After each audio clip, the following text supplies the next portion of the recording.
इनके हाल को देखते हुए दोस्तों मुझे ओवैसी जी के वो वाला लाइन वाली बात याद आती है जिन्होंने कांग्रेस पार्टी के लिए कही थी, and I am dead sure कि बंगाल चुनाव के बाद ओवैसी साहब वही सेम लाइन इनकी पार्टी के लिए भी कहते हुए नजर आने वाले हैं।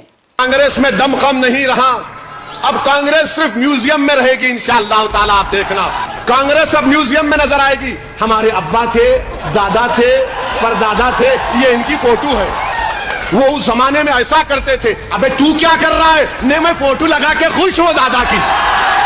कैसा लगा इनका ये वाला मजाक? मुझे ऐसा लगता है ओवैसी साहब बहुत जल्दी ही इसी किस्म का सिमिलर से मजाक करते हुए नजर आएंगे। इनका भी আমাদের যদি ইচ্ছে থাকতো আমরা যদি অসৌজন্যতা করতাম আপনাকে এক পা বেরোতে দিতাম না। चुनाव का स्ट्रैटेजी पूरा छीन के लिया। आप एजेंसी लगा के हमारा पेपर लूट करते हैं, करते लूट बोल से झूठ। हमारा पेपर लूट करते हैं, हमारा स्ट्रैटेजी लूट करते हैं, हमारा डेटा लूट करते हैं, हमारा वोटर लूट।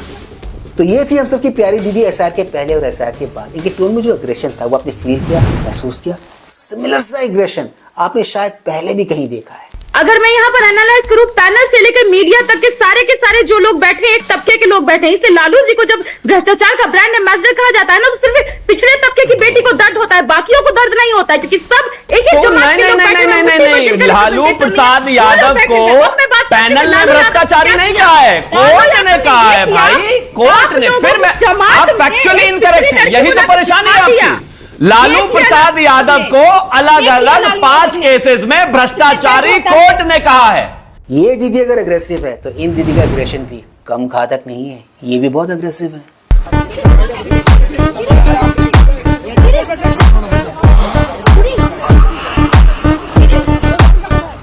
तो देख लिए ना आप अपनी दीदी का गुस्सा। ऐसा है दीदी का गुस्सा, ऐसा है दीदी के गुस्से की बनावट।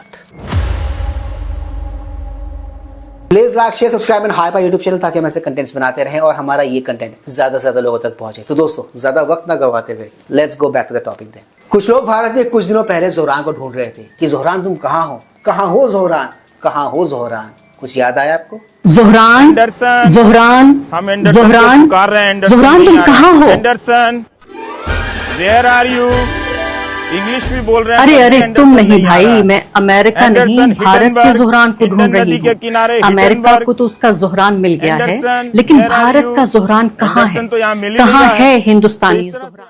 काहे को जोहरान को तुम यहाँ वहाँ ढूंढ रही हो? उन बेचारों को तो उनका जोहरान हाल ही मिला है, बट हमको तो हमारा जोहरान मिले हुए जमाना हो गया, अरसा हो गया। पिछले 15 साल से जोहरान हमारे देश में ही है, आपने बस ध्यान से देखा नहीं उसे। खैर ईडी की रेड में फाइल की शीना झपटी को लेकर एक बहुत ही मजेदार डिबेट शो चल रहा था और उस डिबेट शो को होस्ट कर रही थी none other than Garima Singh ji, जो एज यूजुअल अपने चिर परिचित अंदाज में ममता बनर्जी जी को डिफेंड करने की कोशिश कर रही थी, चेष्टा कर रही थी। वो अलग बात है दोस्तों। आज के इस डिबेट में राधिका खेड़ा उनका मजाक बनाने वाली थी, मजाक उड़ाने वाली थी, उनकी अच्छे से क्लास लगाने वाली थी, उनकी लंका लगाने वाली थी, जो उन्होंने लगाई भी।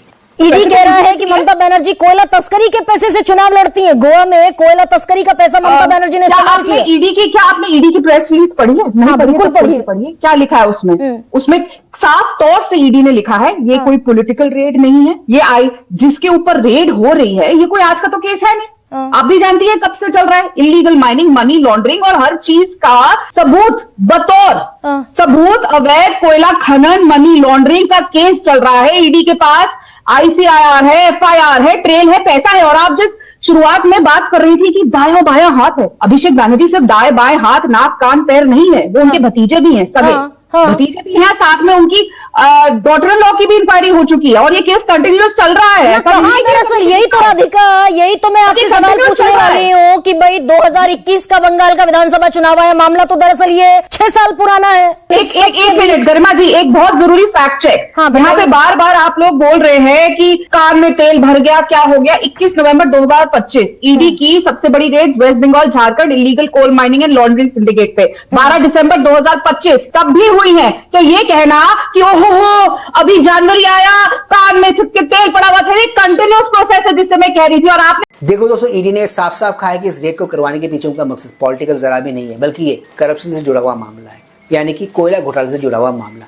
उसी के तहत ये सारी की सारी कार्रवाइयां की जा रही है और ऐसी बात भी नहीं कि कार्रवाइयां भी की जा रही है, ये कार्रवाइयां पिछले साल के मई महीने से शुरू हो चुकी थी। और इसी बात को ये लोग दबा दे रहे, घुमा दे रहे, बता नहीं रहे लोगों को।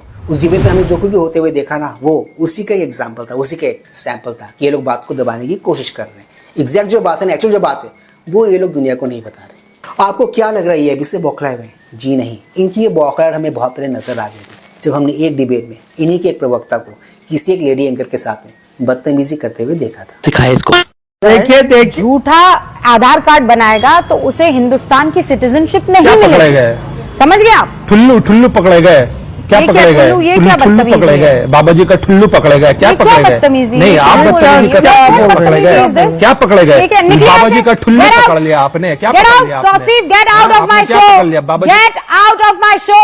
बदतमीज आदमी, अपने घर की लड़कियों से ऐसे बात करना, अपने घर की बीवियों से, अपने घर की बीवी और बच्चों से ऐसे बात करना, रूबिका लियाकत से नहीं, बेशरम। जिस तरह इस बदतमीज प्रवक्ता को रूबिका लियाकत एक लाइव टीवी डिबेट शो से भगाया, सिमिलर सा ही नजारा, सिमिलर सा ही सीन जो है ना, कहीं बंगाल में ना हो जाए, इसी से ये लोग डरे हुए हैं, इसी से ये लोग बौखलाए हुए हैं। पारी है बंगाल की।